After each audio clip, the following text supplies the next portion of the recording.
Alors, toujours avec nos jeunes aujourd'hui, hein, on a parlé de comment faire pour respecter vraiment la route, respecter le code. Et on va continuer avec notre jeunesse, parce que oui, on le disait à l'entame de cette émission, Light n'arrête pas de danser parce qu'elle a ses filles qui ont eu leur BPC. Mais de la même manière, malheureusement, il y en a qui ont eu de mauvais résultats. Et l'échec, c'est quelque chose. Et souvent, l'échec en cette situation-là, c'est on penche beaucoup plus pour le parent qui, lui, il voit tout son argent. Oui, oui, mais c'est normal. On voit l'argent d'une année scolaire, on voit tout ce qu'on a dépensé, on voit tout ce qui a été fait. Si je n'ai pas de belles chaussures, je ne peux pas faire sport. On voit tout ce qu'on a investi et puis vraiment le résultat n'est pas bon. Et on réagit vraiment mal. Aujourd'hui, avec vous, Monsieur Bagnan, en tant que psychologue, on va parler et aux parents et aux élèves. Et je voudrais même qu'on puisse faire un bémol pour ceux qui ont réussi aussi et qui ont une mauvaise approche de ce succès-là.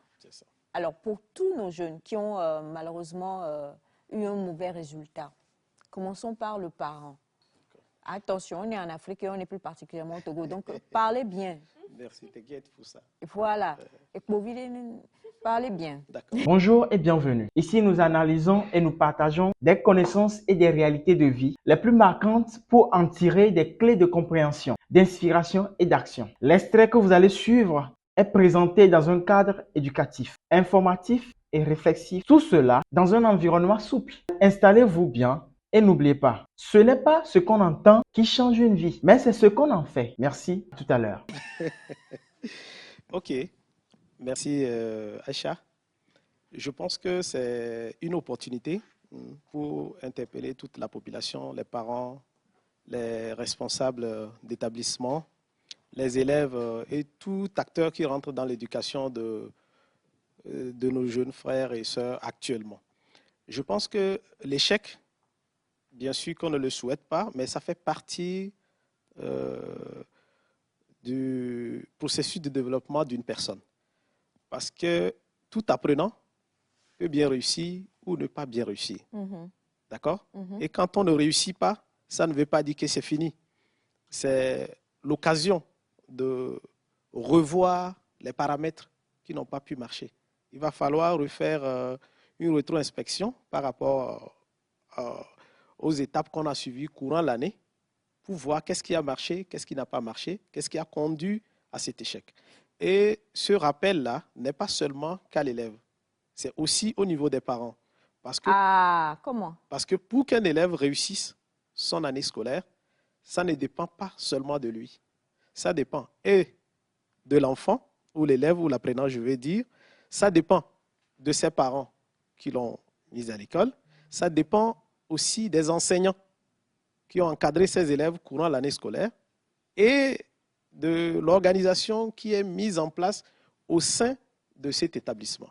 Donc, en gros, c'est plusieurs facteurs qui sont mis en jeu pour la réussite à la fin de l'année. Si vous permettez, Monsieur Daouda, je voudrais poser une question. Oui, allez-y. Qui sont ceux qui ont déjà échoué ici? Light, toi, ne parle pas. Bon, bref. Monsieur Tchala, vous avez déjà échoué? Oui. Combien de fois? Non, bah, combien de fois? J'ai repris la classe en 4e. Est-ce que ça vous a fait mal? Oui, parce que j'ai vu mes amis me passer, me laisser. Et vos parents, ils ont bien réagi? Bon, à un moment, la première fois où j'ai... La première fois? Oh, fort. Oui. La première aussi, j'ai repris la classe la première. Bravo. Monsieur Attaqué. Oui, moi, c'est la première. Hein. Que vous avez... Oui, oui, ça fait mal. Ça fait mal. Ce qui m'a touché l'année-là, c'est que quand tu échoues en première et que tes amis vont en terminale, vous êtes en même établissement. Genre, quand vous venez le matin, toi, tu vas en première, mais eux, ils sont en terminale. Quoi. Ça fait mal. D'accord. Et les parents, comment ils ont réagi? Ah bon. Surtout la maman, elle m'a encouragé. Wow. Mais bizarrement, j'ai plus bien vécu les vacances de l'échec que de celui de la réussite. Oui, oui, oui. Sérieux. Parce qu'elle m'encourageait à dire non, ne reste pas dans la chambre, voilà, faut sortir, voilà, tatati patata. Mais quand j'ai réussi, il n'y avait rien. Ah bon? Ah oui. Armand, toi, on sait que jamais. Non, j'ai pas échoué. Mais quand même, j'ai perdu une année. J'ai perdu une année et je voyais mes amis aller en une classe supérieure et moi aller en une autre classe et j'étais touchée quand même. Ça me faisait mal, mais bon, j'avais du soutien à la maison et ça allait. Ça allait. Ça fait mal, non, l'échec. Non, ça fait mal quand toi-même tu sais que tu ne devais pas échouer. Parce qu'il y en a certains, là, toi-même tu sais, vrai, que ce que tu as fourni là, ça ne peut être que l'échec. Oui, tu as cultivé, tu as cultivé l'échec, mais c'est vrai. Alors, M. Attaqué dit que il a passé ses meilleures vacances en cette période-là parce que sa maman l'encourageait. C'est ça. C'est un peu rare parce que là, ça veut dire que votre mère peut-être vous a vu bosser et elle a compris que vous ne deviez pas échouer. Mais Voilà. en tant que parent, on est programmé dans notre tête déjà à se dire que école où tu vas là, il n'y aura pas d'échec. C'est ça. D'accord. Je pense qu'effectivement, c'est des phénomènes qui se passent.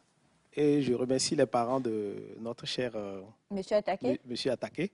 Parce que, en réalité, quand un élève échoue, ce n'est pas de lui mener la guerre. C'est pour cela, tout à l'heure, je situais les responsabilités de l'échec. Ce n'est pas seulement qu'à l'enfant. Donc, les parents se disent, ah, peut-être qu'ils auraient mieux fait. Et dans cette situation, peut-être l'enfant, avec l'échec, s'il est vraiment touché, il peut décider d'abandonner les études ou ne plus mettre de l'intérêt dans ce processus d'aller encore apprendre. Oui. Donc, les parents doivent le soutenir pour l'amener à comprendre que pour la réussite de sa vie, c'est un passage important. Okay. Et il fallait le remotiver pour qu'il reprenne la nouvelle année scolaire. Maintenant, dans ce processus, on peut profiter pour amener l'enfant à reprendre conscience de tout ce qui n'a pas marché au cours, ce qui n'a pas mis en place pour aller vers la réussite. Donc, je profite de cette occasion pour dire aux parents ou aux élèves, quand la fin de l'année arrive comme ça et qu'on échoue, je le disais tantôt, ce n'est pas la fin, mais de se ressaisir et se dire qu'est-ce qui a marché, qu'est-ce qui n'a pas marché. Donc, on revoit carrément le processus. Vous allez voir des élèves au début de l'année scolaire, ils prennent le temps parce qu'ils pensent que la fin de l'année, l'examen, on a le temps. D'accord? Ils prennent les cours, mais il y a des activités qui leur importent plus. Il faut voir seulement au dernier trimestre ou au dernier mois. Voilà, ils maximisent. Le cerveau n'est pas, Dieu l'a conçu, mais pas sur ce format-là. Parce que quand tu l'embourbes de tout, le cerveau va ramer. C'est ça. Tu peux beau bien veiller, apprendre au dernier moment, mais tu seras devant l'épreuve comme ça. Il faut le temps au cerveau de se ramener tout ce qu'il a enregistré. Il faut aller fouiller, parce que c'est comme des tomes que nous mettons. Et quand on veut une donnée, il faut aller fouiller, trouver les lignes pour le prendre. Donc, devant un sujet où tu as un temps qui est imparti, et avec la pression de se sentir ne plus avoir quelque chose de connu dans la tête, on est bouleversé dans les premières minutes. Et vous allez voir, au fur et à mesure, le temps passe, les choses commencent par venir. Vous allez voir des situations, des fois, qui amènent aux échecs. Ce n'est pas que l'apprenant ne connaît pas. Récemment avec les étudiants, je prends une copie que je devais corriger. L'apprenant se permet de répondre aux questions sur son brouillon correctement. Maintenant, le temps de reporter sur le document, il n'a pas fini. Vous comprenez? C'est touchant. Toi, le correcteur, tu prends cette copie-là, et tu ne sais pas comment corriger. Parce que logiquement, c'est sur la copie qu'il faut corriger et donner la note. On ne corrige pas sur le brouillon. Vous voyez? Donc, cet apprenant, il n'a pas su se prendre. Et ça peut amener à des échecs comme ça. En réalité, il connaît. Il a répondu bien sur son rabat. Le temps de reporter, il n'a pas fait grand-chose. Vous voyez, ça peut conduire aux échecs. C'est pour cela qu'il faut des encadrements, des orientations et préparer ses enfants aux examens. Je pense que les parents, de leur côté, quand on met les élèves à l'école, il faut vraiment les suivre. Un suivi. Voilà. Parce que d'autres parents, il suffit de payer, on l'appelle, il paie, l'enfant vient de l'école, est-ce que l'enfant a appris, n'a pas appris, le lendemain, il prend soin quand même de régler le petit déjeuner, tout le reste, il met à disposition, mais la suite, ce n'est plus son problème, il laisse tout aux enseignants. Les enseignants aussi, ils font de leur mieux. Ils se disent le reste se fera par Les parents. Et puis, c'est ainsi de suite. À un moment, l'enfant est au milieu d'un laisser-aller. Et lui choisit ses priorités du moment. Vous voyez? Donc, de nos jours, vous allez voir avec la technologie, les parents offrent certains appareils, par exemple, aux enfants pour raison de recherche. Eux-mêmes, ils précisent, hein, c'est pour des recherches, c'est pour ci, c'est pour ci. Mais les enfants sont avec ces appareils, ils font autre chose de priorité par rapport à leur cours. Vous voyez, les modes d'apprentissage ne sont plus les mêmes comme avant. Avant, moi, je me rappelle, on se retire de la maison pour aller bosser. C'est vrai. Parce que c'est On comme le fait toujours. de la concurrence. Oui. De nos jours, vous allez voir, apprenants le font. Vous allez voir les établissements, certains continuent, certains le font, mais ce n'est pas tous. Oui. Beaucoup, ils sont là. Parce que vous allez voir même autour de nous, dans les maisons et tout, on met la pression. Oui. Et des fois, ils se fâchent contre toi parce que tu l'interpelles d'aller étudier pour sa propre réussite. Exact. Vous voyez un peu? Donc, là-bas, l'élément qui est important, c'est d'amener les enfants à comprendre et à participer, d'accord, au processus qu'ils vont passer pour la réussite de leur vie. Donc, souvent, qu'est-ce que nous mettons en place? Il faut amener l'enfant à ressortir son projet de vie, que ce soit avec les parents ou les enseignants qui n'ont pas trop le temps, parce que c'est plusieurs élèves à la fois, nous ne pourrons pas vraiment le réussir, mais c'est aux parents de faire ce travail avec les enfants. D'accord? L'élève doit avoir son projet de vie. Le projet de vie, c'est quoi? C'est le rêve que veut aboutir l'enfant dans le futur. Donc, en fonction de cela, on l'amène à comprendre par quel moyen je peux atteindre cet objectif. Là, il comprend que je désire ceci, donc il me faut ça. Donc, comme ça, l'enfant s'engage beaucoup plus que quand c'est les parents qui imposent, on ne donne que des ordres. L'enfant ne se sent pas impliqué dans le choix ou dans sa propre formation. Donc, vous allez voir, ça dépend de différents niveaux. Hein. Au cours primaire, au collège, beaucoup plus, c'est des enfants qui ne sont pas trop matures. Donc, c'est les parents qui doivent veiller, qui doivent suivre pour que ces élèves-là puissent lire leurs leçons, ainsi de suite. Vous allez voir des enfants qui apprennent vraiment. Oui. Mais à la fin de l'année, ils respectent les normes à l'école, ils sont assidus, mais ils peuvent ne pas réussir. Il y a plusieurs paramètres qui rentrent en jeu parce que, quelque part, nous n'avions pas aussi les mêmes quotients intellectuels. On est ensemble, mais on n'a pas les mêmes bagages, les mêmes prédispositions qui permettent à l'enfant de pouvoir assimiler et de ressortir les choses à temps au moment venu. Vous allez voir, il y a des élèves qui fréquentent, et ils prennent les leçons, ce n'est pas qu'ils apprennent à la maison, mais ils sont toujours premiers. Oui. Ça veut dire qu'à ce niveau, le bagage ou le cours qui est donné, une fois qu'il suit, ça lui permet déjà d'enregistrer. Et quand ça revient, il peut restituer. Mais un autre enfant n'a pas les mêmes aptitudes. Donc lui, il va falloir lire, relire avant que ça ne reste. Donc tous ces paramètres ne sont pas mis en jeu dans la formation. Donc peut-être il est avec ses amis, bon, il est l'heure d'aller apprendre, ils font 1 heure, 2 heures, ils reviennent, bon, ils peuvent aller jouer, ils font tout, alors qu'ils n'ont pas les mêmes aptitudes que les autres. C'est vrai. Les autres vont à la plage, ils vont passer que c'est week-end, au moment où peut-être il faut aller faire des travaux de groupe avec d'autres personnes pour mieux comprendre. On organise d'autres formes d'activités. Alors que les autres, c'est parce qu'ils ont cette capacité de pouvoir garder, ça leur permettra de réussir. Mais lui, il n'est pas dans cette situation. C'est ça. Donc quand il revient, il trouve que on a appris ensemble, mais les autres ont réussi, lui n'a pas réussi. Vous voyez, donc c'est des paramètres à mettre en jeu pour permettre aux enfants de se connaître. Et aux parents aussi, c'est important d'évaluer leur enfant. Parce qu'il faut voir quand il va, il revient, qu'est-ce qu'il apporte, qu'est-ce qu'il gagne de plus au cours de l'année. Vous allez voir des établissements qui font même des cahiers de correspondance. Après quelques mois ou trimestres, on envoie aux parents. Oui. Et il faut que les parents fassent le retour. Donc comme ça permet aux parents aussi de savoir de quoi est capable leur enfant. Qu'est-ce que l'enfant produit? Et ça réveille certains. J'ai suivi lors de mes pratiques des enfants comme ça, un enfant le parent m'a approché, il dit que non, son enfant, il était intelligent, mais récemment, vu comment la situation, on dit que l'enfant ne peut pas faire la classe supérieure, mais elle souhaitait. D'accord. Avant de te dire quoi que ce soit, nous devons voir l'enfant. Quand j'ai pris l'enfant, j'ai essayé d'évaluer l'enfant. Je voyais que c'était un enfant qui avait de bonnes aptitudes. Donc, je trouvais que cet enfant pouvait réussir la classe qu'on pensait qu'il ne pouvait pas réussir. Mais pour le faire, il y a des conditions à respecter. Et vous devez vous engager à suivre ces normes-là. Bon, ils ont accepté et on a fait l'essai. Tenez-vous bien, l'enfant est sorti premier de sa classe. Et c'était même bizarre pour et le directeur qui refusait que l'enfant, selon lui, tel. Mais l'enfant a réussi. Plus performant même ceux sur qui on comptait. Il y en a eu plusieurs. D'autres, c'est pour des classes supérieures où l'enfant, à un moment, ne donnait plus d'importance à ses études et tout. L'établissement a interpellé rapidement le papa et c'est ce qui les a conduits vers moi.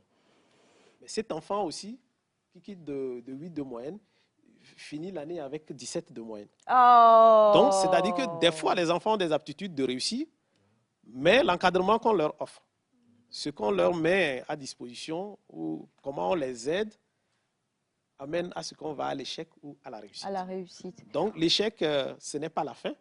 Je pense que c'est le moment de reprendre. D'autres ont repris des classes et dès lors, ils sont devenus très excellents. Parce qu'il y a plusieurs paramètres aussi. Un autre élément important à préciser. Vous allez voir, de nos jours, les enfants vont à l'école très tôt.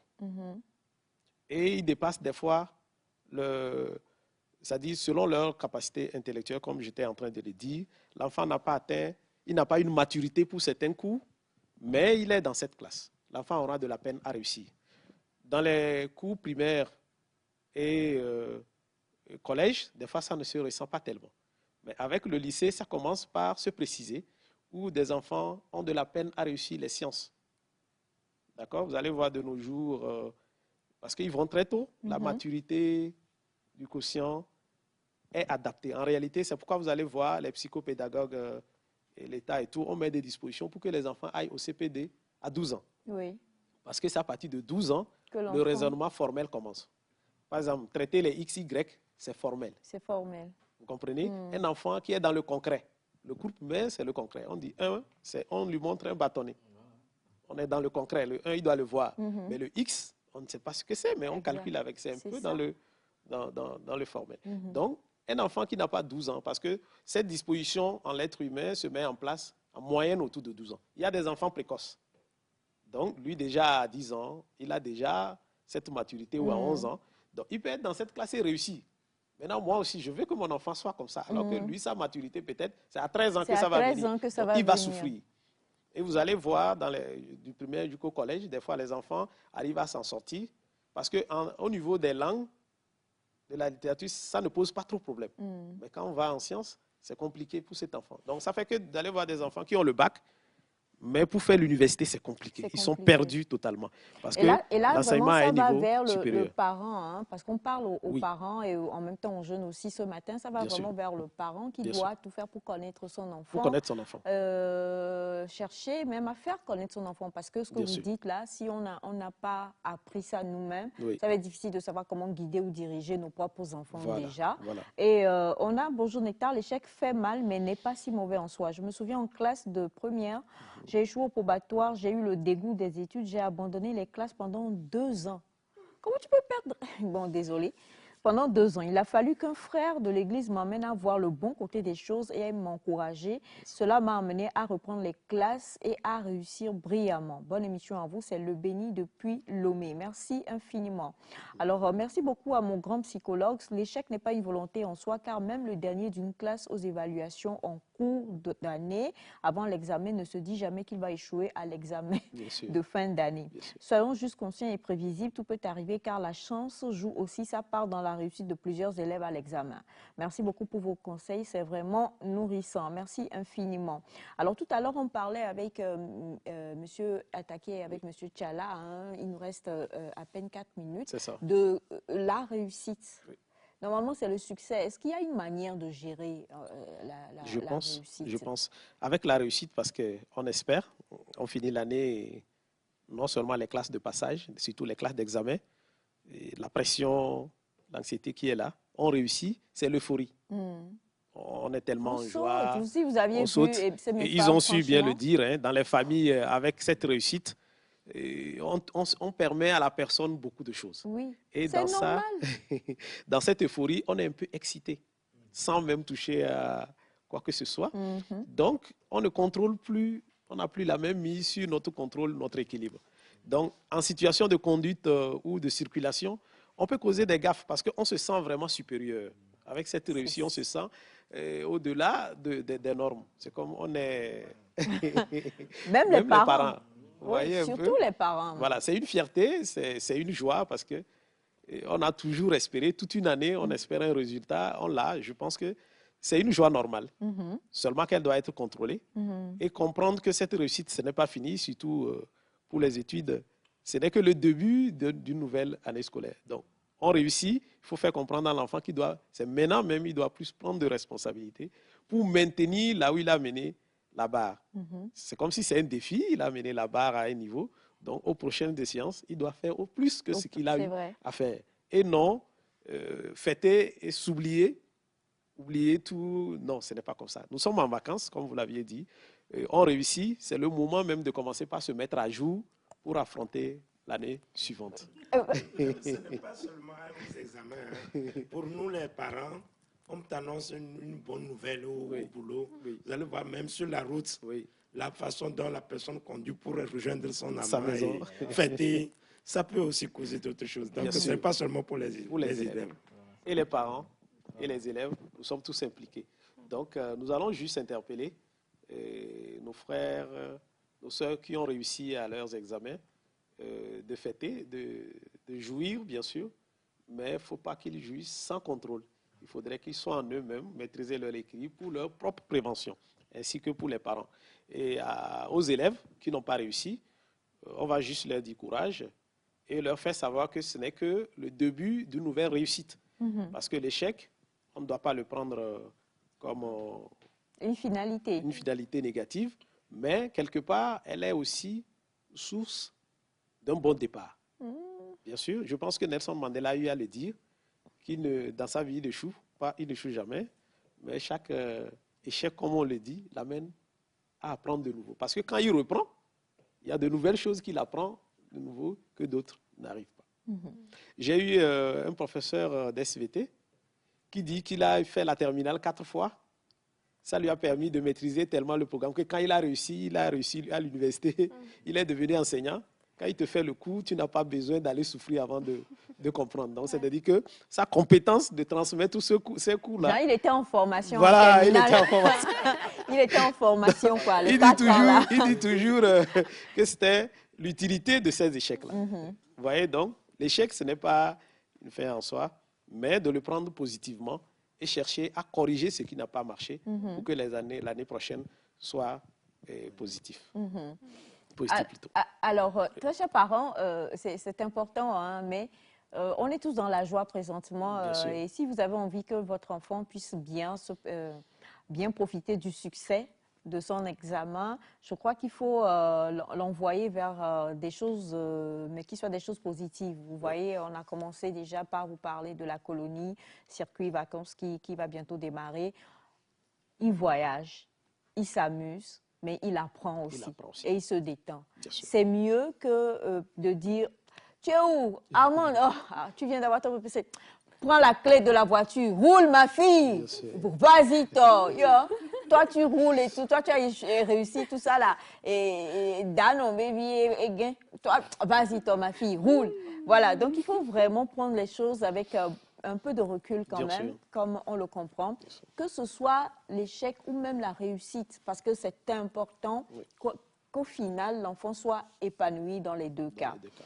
Pour terminer, quelqu'un dit que son enfant a échoué et il avait promis le voyage, le billet déjà là. Faut-il quand même envoyer l'enfant? Bien sûr. Yo, monsieur Daouda. Bien sûr. Monsieur Daouda. Bien sûr. Monsieur Daouda. Combien de fois je vous ai appelé? Non, arrêtez. Mais ce n'est pas la fin du monde. Comme vient de l'expliquer. Non. C'est un nouveau départ. Il faut distraire l'enfant, envoyer-le en colonie, mais reprenez le billet, l'argent du billet pour l'année prochaine. Il peut l'envoyer, bien sûr, avec un contrat. Ou l'année suivante, on va changer les normes. Voilà. La discussion doit être là. Les parents doivent communiquer avec leurs enfants. Monsieur réalité, Daouda, tu as échoué, Monsieur je Daouda, peux te le retirer. vous êtes en train de faire comme Bachana ce matin. La sagesse, là, il faut l'arrêter à un certain niveau. Reprenez l'argent du billet, enlevez l'argent de colonie et puis mettez l'argent du billet dans l'année prochaine pour la même classe. C'est mieux. Non, je rigole. Hein. Faites du bien à l'enfant. La colonie aussi ne serait pas mal. Voilà. Numéro de téléphone, Monsieur Daouda? 90 84. Le micro un peu plus. 90 84 91 79. 90 84 91 79. Une dernière fois, le numéro? 91 21 23 51. 91 21 23 51. Nous avons eu du plaisir à démarrer cette semaine et ce tout nouveau mois de juillet en votre compagnie, très chers amis téléspectateurs. N'oubliez pas, l'humilité précède la gloire. Restez câblés sur la chaîne mère. Bye bye et à demain. Merci. Merci d'avoir suivi ce contenu avec nous. Si vous avez été interpellé, n'hésitez pas à partager vos réflexions avec nous en commentaire. Abonnez-vous pour ne rien rater à des prochaines analyses et discussions. Gardez à l'esprit, chaque parole peut devenir une source de transformation si elle est bien comprise et bien appliquée. À très bientôt.